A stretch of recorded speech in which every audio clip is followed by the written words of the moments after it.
A Valley couple is speaking up about changes they believe are needed in regulating midwife care to keep moms and babies safe. They are one of 5 families in the last year who filed lawsuits against Willow Midwife Center for Birth and Wellness.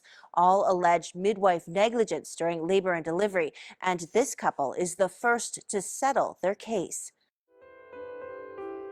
Waiting for baby Winston, the bliss of soon-to-be parents Carson and Dan Neisess burst through these photos. That joy seems so distant now. The version of Dan and I that we were before this happened doesn't exist anymore. They say now they exist within their grief. It's uncomfortable for other people to talk to us about it, or, they don't want us to be upset. But baby Winston is always on their minds. There isn't a day that goes by that I don't think about him. Carson, a first-time mom with a low-risk pregnancy, wanted a natural birth. But I didn't sign up to go to Willow to take unnecessary risks with my son's life. At Willow Midwife Center for Birth and Wellness in Mesa, Carson's labor dragged on. I said, I think I want to be transferred to the hospital, but they would reassure us, everything's normal. This is all going according to plan. At what point did you realize the cord was wrapped around his neck? Not until he was coming out. The umbilical cord was wrapped twice. Winston was born limp and pale, according to the lawsuit the couple later filed against Willow. Firefighters, paramedics, and police arrived. An ambulance rushed Winston to the hospital. We didn't really get to hear his voice ever. Winston's brain went too long without oxygen. He died 4 days later.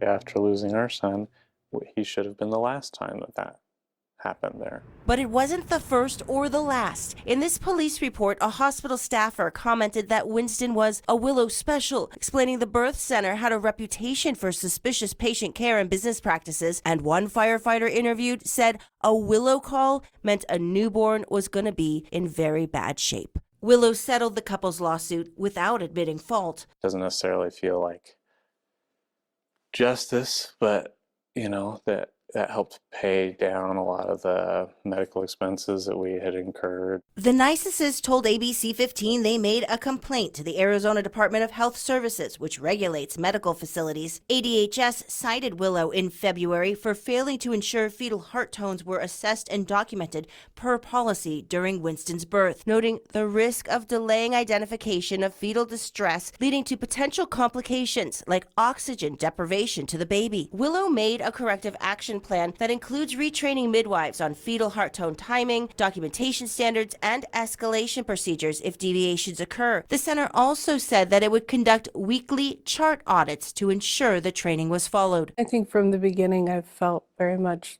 like I need to protect future families. So the Neisess family says there should be new laws and regulations for midwives and birth centers, like continuous fetal heart monitoring, which is common in hospitals. Continuous monitoring is a big one. I do believe that if Winston had been monitored correctly, there's a chance that he would be here today with us.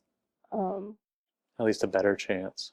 A better chance. Carson's also calling for clear-cut policies or regulations on transferring a laboring mom to the hospital. I don't think that there should be any wiggle room in whether or not you're transferring a patient. Carson and Dan Neisess say these conversations may be uncomfortable, but they believe they're necessary to help protect other families from their grief. We would have liked to have lived in a world where every possible opportunity to try and keep him alive was, those were all taken.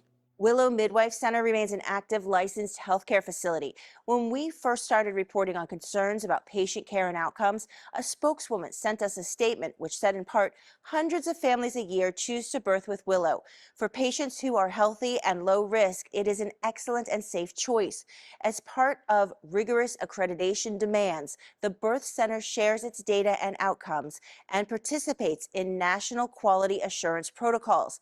When we reached out again in the past couple of weeks with a series of questions raised not only by the Neisess family, but also other lawsuits, police reports, and regulatory inspections, Willow's spokeswoman said they have no further comments for us on their staff or their patients, in part due to health privacy laws. I'm senior investigator Melissa Blasius, ABC 15 Arizona.